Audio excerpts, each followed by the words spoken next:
Hi, this is Scott Garibay, and today we're going to talk about Dungeons & Dragons 5th edition and the story element that can be brought over from the new 2019 It sequel horror film, which is, of course, the sequel to the 2018 horror film, a modern retelling of the classic Stephen King book, It. Okay? Now, I recently saw It 2.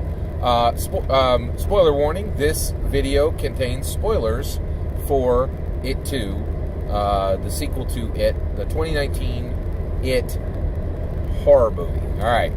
Okay, so I saw this movie last night. It was really fantastic. And I was thinking about it today, and I was thinking, okay, this was a great ending to this story.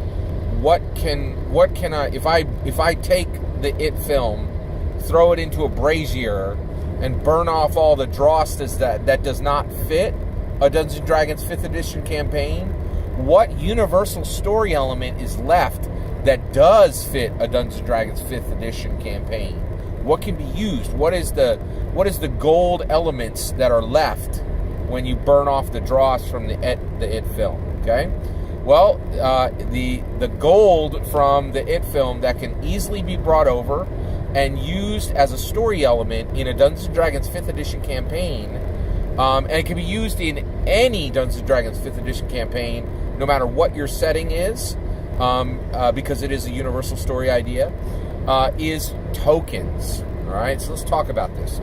So first of all, just a quick side note, how was the It 2 movie, right? I'm a huge fan of the horror genre, and basically I can tell you I really enjoyed the 2018 It horror film. I thought it was excellent, and so this is the conclusion to that story.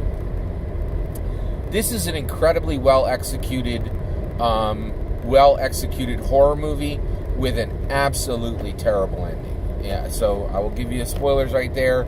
It just has a horrible, terrible ending.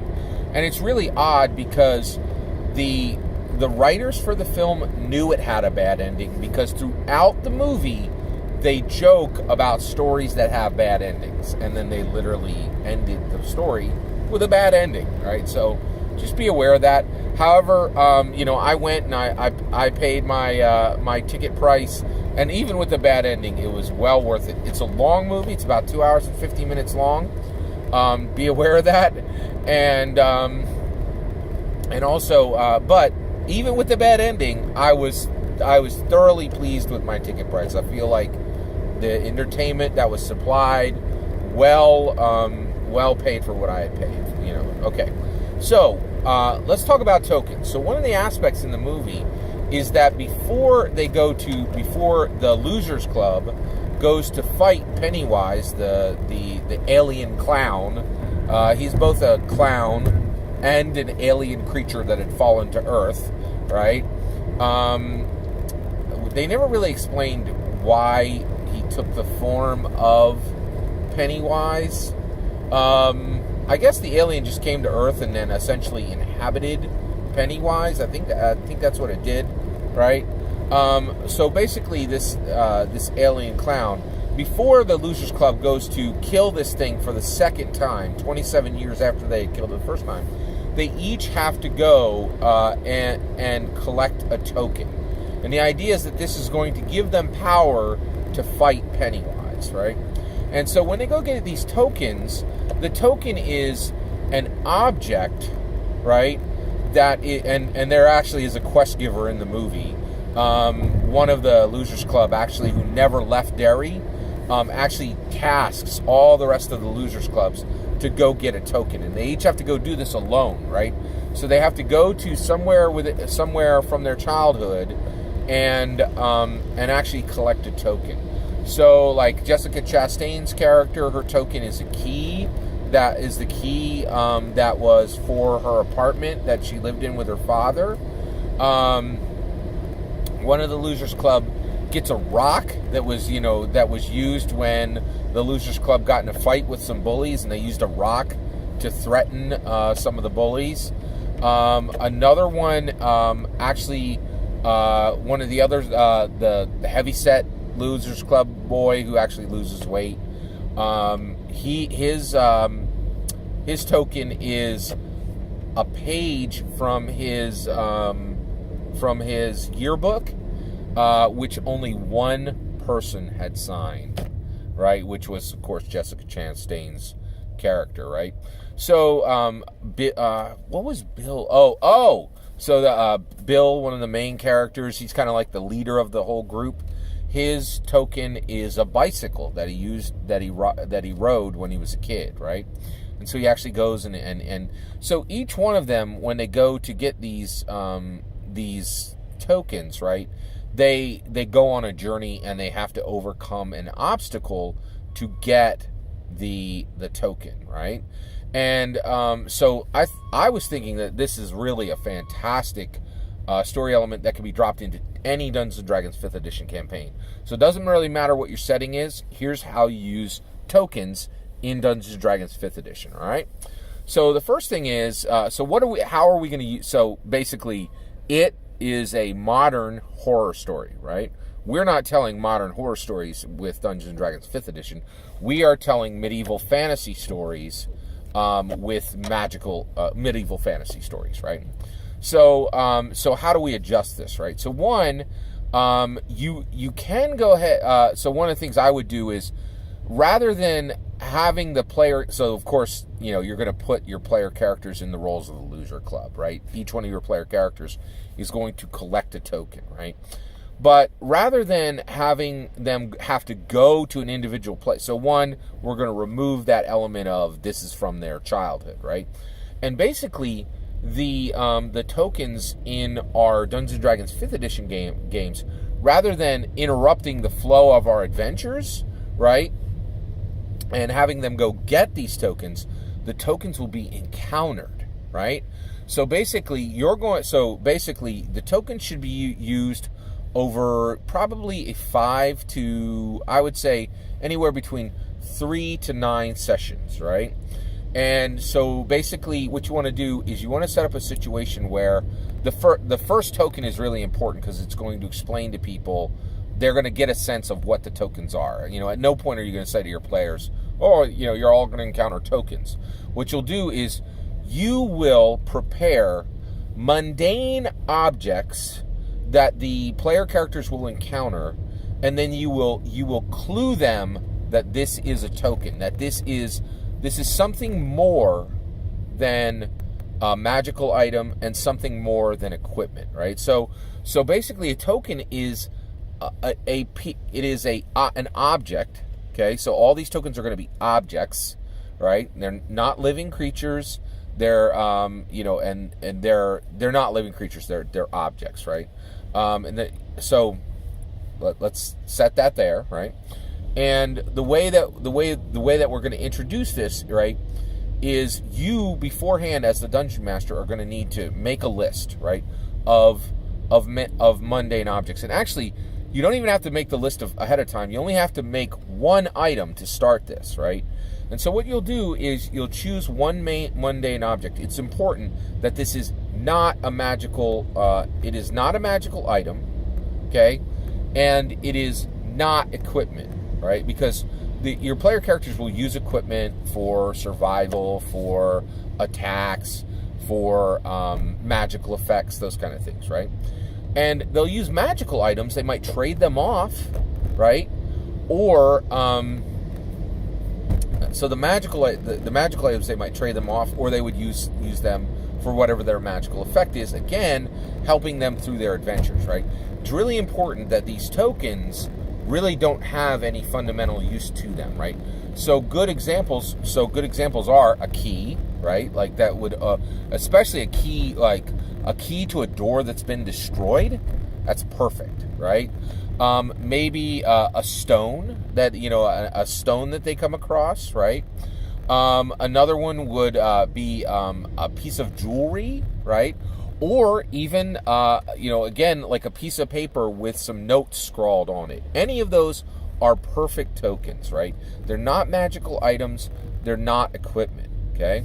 Now, how do you clue your players to the fact that this is a token and it should be saved, right? Well, I'm going to give you 3 ideas. You can use anything you want, but I'll give you 3 ideas.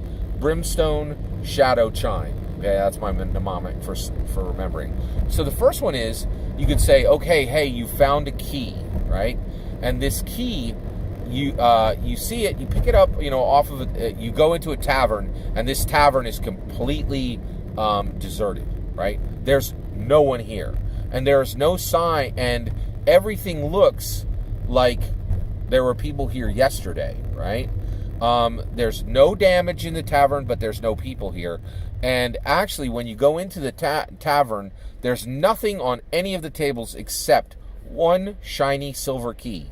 And when you come up to the table and you get close to the shiny silver key, you realize that the silver key smells like brimstone. Okay? All right, so that's one cue.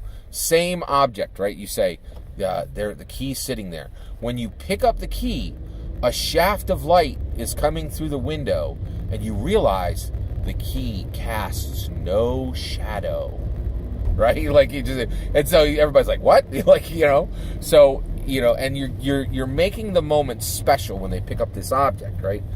Or they come in and one of the player characters picks up the key, and you say, the moment you pick up the key and raise it to eye level, you hear all of your player characters hear a single bell chime. Ding.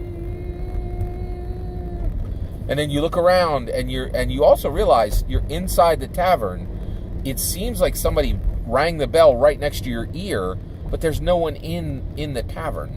You don't see a bell that could have made the sound, right? So you're cluing them, saying this object is special, right? And actually, to launch this, all you need to do is pick, and this is the best way to do it, right? So one of the things is, I think as Dungeon Masters, we really need to get in this habit, and Sly Flourish talks about this, right? We need to get into the television habit of writing, right? So don't write out all your tokens. Don't write out what they mean. Just write out your first token, right? And then choose your trigger, right? Is it going to be the smell of brimstone? Is it going to be that it doesn't cast a shadow? Is it going to be that they hear a single bell chime, right? But now, just so you're aware, once you choose that trigger, that's going to be the trigger every time they come across another one of these objects. Now, the objects will be different, right? The first one might be a key, and it'll smell like brimstone. The next object they come right across, they might, pull a stone out of a river, right? And the stone smells like brimstone, even though it's completely wet and has been sitting in a river, right? Or the stone doesn't cast shadows, right? So the objects will all be different, but the trigger is always the same, and that's the clue to the player characters. Hey, this is special. This is unique, right? So you're going to use these triggers.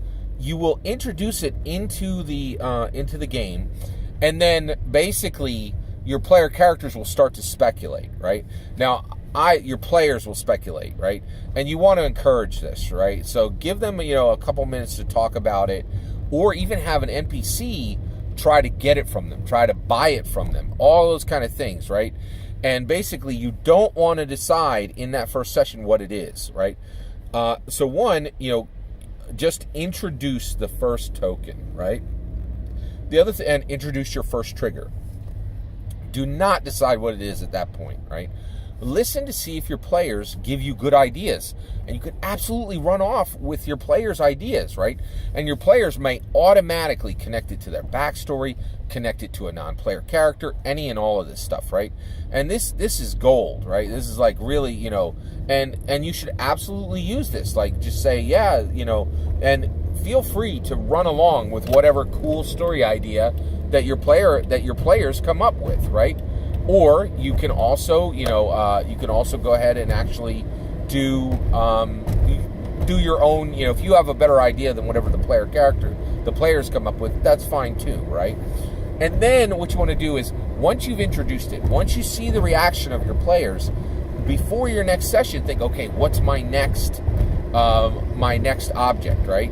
And so you can figure out, you can even think, okay, here's my next object, or even give yourself 2 or 3 objects, and then wait for an opportunity where the object would logically be in a particular place, or even a place that's complete juxtaposition, like wherever your object might, really be out of place. But wherever it feels natural, go ahead and give your next token, right? And then you're going to build your story as it moves along, right? So you're just going to introduce it. You're going to give yourself time to think, right, between sessions, and you're going to let this kind of unfold organically, right? And then, and just so you're aware, whatever the tokens are, one of the things I would really, really, really encourage you to do is make it good for the characters, right? Like, as dungeon masters, we're always thinking of, we don't really need another way to give the players a shaft, right? Like, there's literally an entire book called the Monster Manual. Almost every single monster in that creature in that book will kill those characters, right? So this should be, so once the mystery's unfolded, once the meaning of these tokens are unfolded, once the power that they have is unfolded, it should be really beneficial to your players. And one of the reasons why is you want them to be excited when you're putting these meta stories into, this meta story layer into your campaigns, right? So I really loved the use of tokens to tell stories in the It movie. I think this is a really powerful storytelling tool. It was used really well in the It film, and I think this fits perfectly into almost any Dungeons & Dragons 5th edition campaign. It slots right in. You can use it. It's powerful and useful, and I really think this could be a great addition to your next or your ongoing Dungeons & Dragons 5th edition campaign.